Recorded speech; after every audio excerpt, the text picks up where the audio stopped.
Paris Hip Hop, c'est plus de 400 artistes, de la danse, du street art. Et ce soir-là, c'est du rap. À l'affiche, la finale de France du End of the Week. Comprenez la fin du faible. C'est un concours entre rappeurs. Pour l'événement, un invité vedette, Danny Dan, un vétéran du micro.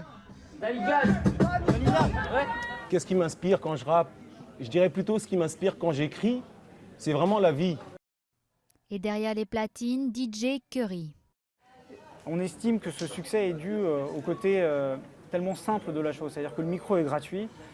C'est destiné à des jeunes artistes qui sont sans structure, qui ont besoin d'avoir cette lumière sur eux. Changement d'ambiance, plein de couleurs et une odeur de peinture. Des murs sont à la disposition des artistes pour une jam graffiti dans ce parc parisien. Et ça touche aussi pas uniquement les mecs à capuche, mais les jolies demoiselles. Et donc voilà aussi, c'est montrer un autre côté du graff. Et pour ça, rien de tel qu'une exposition en plein air. Bruno est venu de Rio pour y participer. Je ne fais pas ça pour moi, mais pour tous ceux qui passent et à qui ça plaît. En fait, c'est l'art le plus démocratique. C'est ça qui me plaît. On a une exposition immédiate. C'est très différent d'être chez soi dessiné.